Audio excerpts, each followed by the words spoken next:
What is up, you guys? This is All Day Any Day 1 on the PS4, and I'm going to be giving you another Sword Art Online Fatal Bullet build video. So this build video is going to be for like the Battle of Bullets. It's not your general farming build, but this is more so like a never lose type of build. So I know I've been kind of away from Sword Art Online as well because I've been playing a lot of Terra, and I will still continue to play a lot of Terra. But I was just waiting for the Sword Art Online Fatal Bullets DLCs to come out because there was nothing for me to really do without the DLCs. And now that the DLCs are out, there's a higher level cap, which is 175, and I'm currently only 160. So my build isn't necessarily fully complete because I'm missing like 1,000 extra character points. But this build still works. I was using this build at around level 156, 157, and was able to get my wins pretty easily using this build. It did take a few tries trying to figure out this build, but we're going to go ahead and take a look. So the stats I've got, it's basically a tank build. So I went with 101 strength because I did need the strength for to dual wield my SMG. But it's because I also have accessories that will boost my strength up. So you're going to need a little bit more. It depends on how much strength you're getting. So my strength will go up to a total of 120, I believe. And that's what's required for me to dual wield my Spiral Shadow. Or Spiral Shadow 3. And then my vitality is at 196. My intelligence is at 102. Agility is at 102. Dexterity is 126. And luck is at 100. So the reason why I decided to go with more of a tank build in B.o.B is because a lot of the enemies there will do heavy damage to you. But with high vitality, agility, and luck, you're not going to take as much damage. And then with a pretty decent amount of intelligence, you can also use pretty much almost any ability you want to use. And then the high dexterity, you need that. Obviously, one, you need it for the damage output. And two, you need it so that way you can dual wield your Spiral Shadow or whatever weapon you're going to be using. So for the skills I'm using on my SMG for my Spiral Shadow 3, I'm using Human Fortress 2. If you have Human Fortress 3, obviously you want to use that instead. Healing Field Shot 3, Armor Form Shot 3, or Armor Form 3, Hyper Awareness. So those are the four abilities I'm using on my SMG. And then on my rocket launcher, you just want to use all three graviton shots. This is the best way, in my opinion, the best way to secure a win. If the enemy gets stuck by two of them, you just throw out the third one, and that's gonna guarantee you a win. Especially if you can get them in a corner or against the wall or something, and you shoot it on the opposite side of the wall. They're not going to be able to move, they're not going to be able to get out, and then that's the damage over time from this, and the initial burst damage from the hit is going to do a lot of damage. And then you can also use your rocket too, which is going to do a lot of damage. And then Shield Matrix 3 is what you want to use. Shield Matrix 2 and 3 kind of do the same thing, except I'm pretty sure 3 gives you more healing, as well as doing an explosive damage after the Shield Matrix is done. And then for the gadget setup, I have Anti-AR Veil, Anti-Ailment Kit 2, First Aid Kit 2, and Flashbang.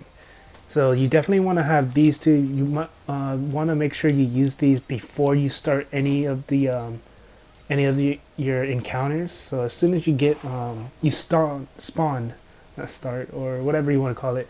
As soon as you start or you spawn in your B.o.Bs, you want to make sure you use both of these, because those stuns that the enemies can do is gonna be stupid. Yeah, so if you get stunned, it's pretty much game over, because they'll just stand over your body and just start spraying their SMG or whatever at you. First aid kit, just because you get healing over time.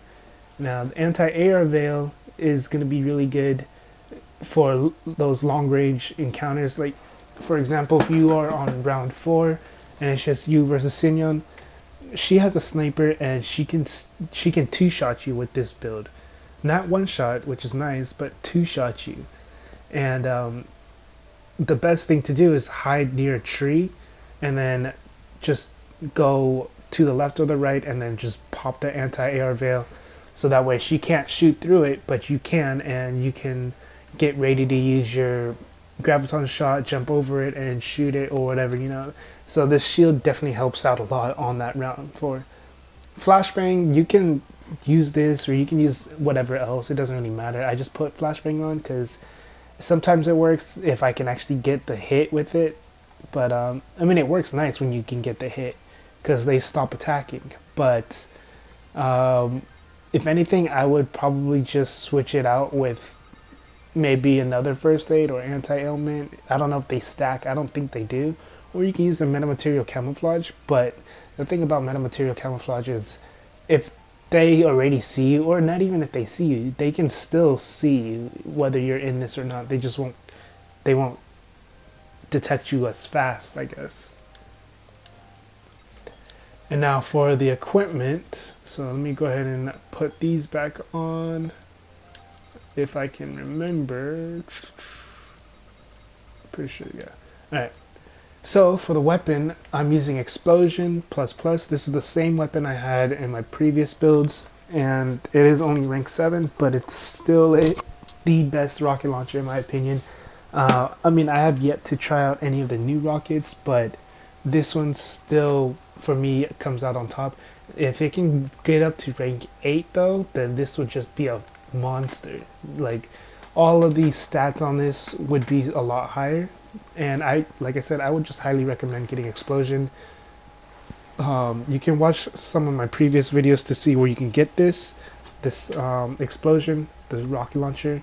Like I said, I would highly recommend using this.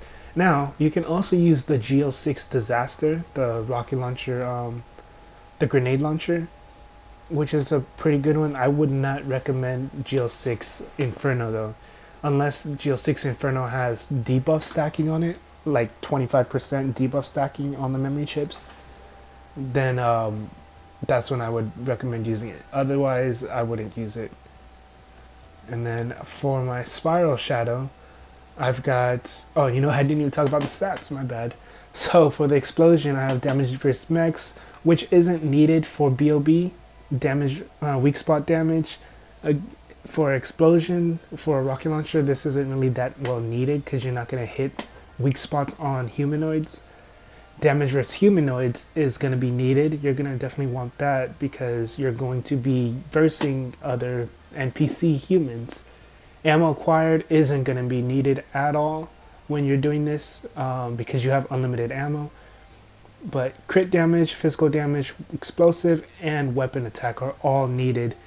Those are all going to help out a lot. If you can get crit rate instead of ammo acquired, that would help out a lot. Probably damage at max HP and damage at low HP would be really useful as well. Having low HP is it's kind of pushing it though, because I believe you need like less than 30% health, or maybe it's less than 50%, I'm not sure. Or maybe it's if you get hit, who knows.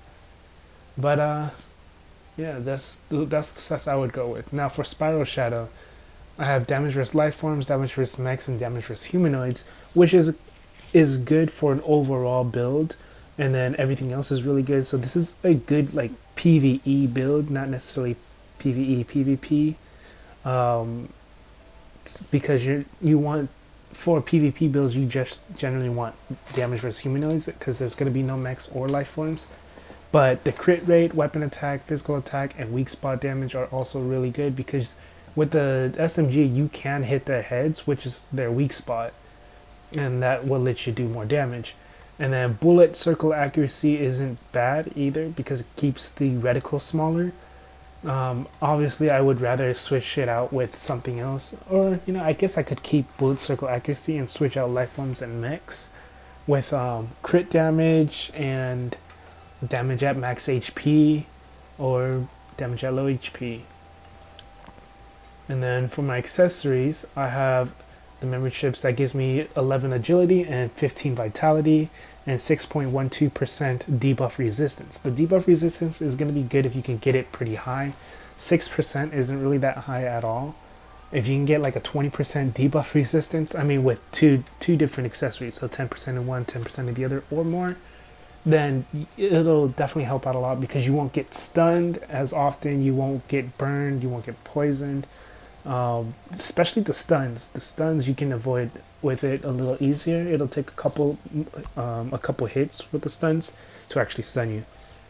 And then for my gas mask, where is it? So when my gas mask, this one gives me the plus 19 strength that I needed. I needed that plus 19 strength.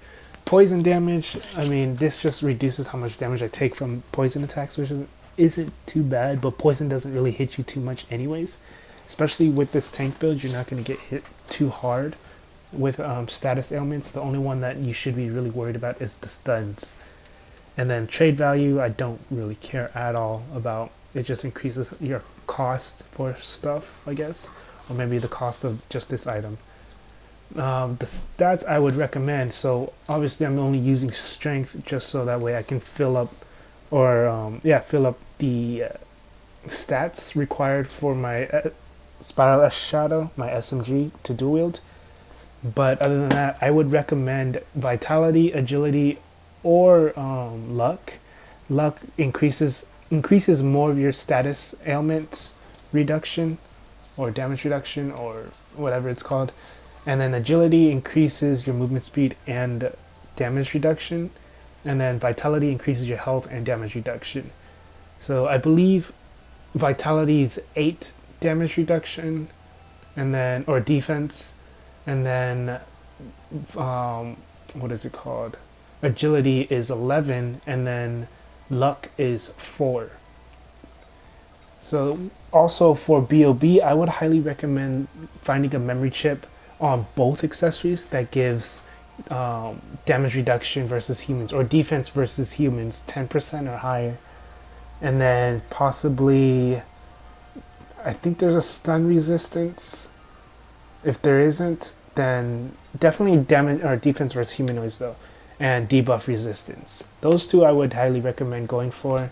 And then either optical or physical defense as well is really good. Like this right here, this memory chip is a really good memory chip.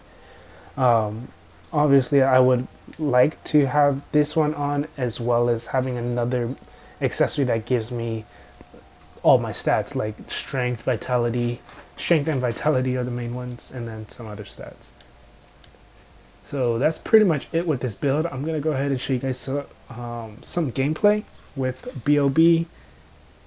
It's gonna be a little fast forward, but you know, just go ahead and enjoy it. And if you're not gonna watch it, hopefully this build helped you out at all.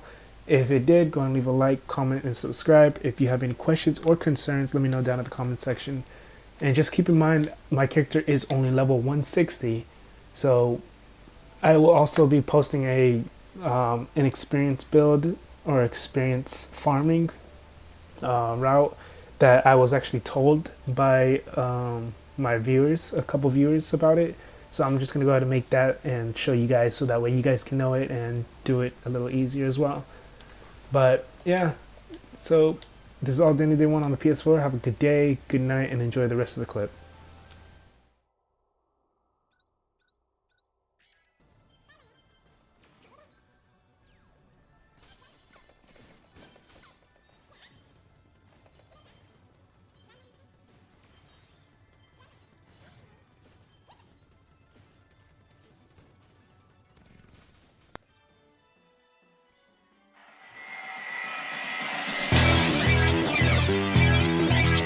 Hone your skills.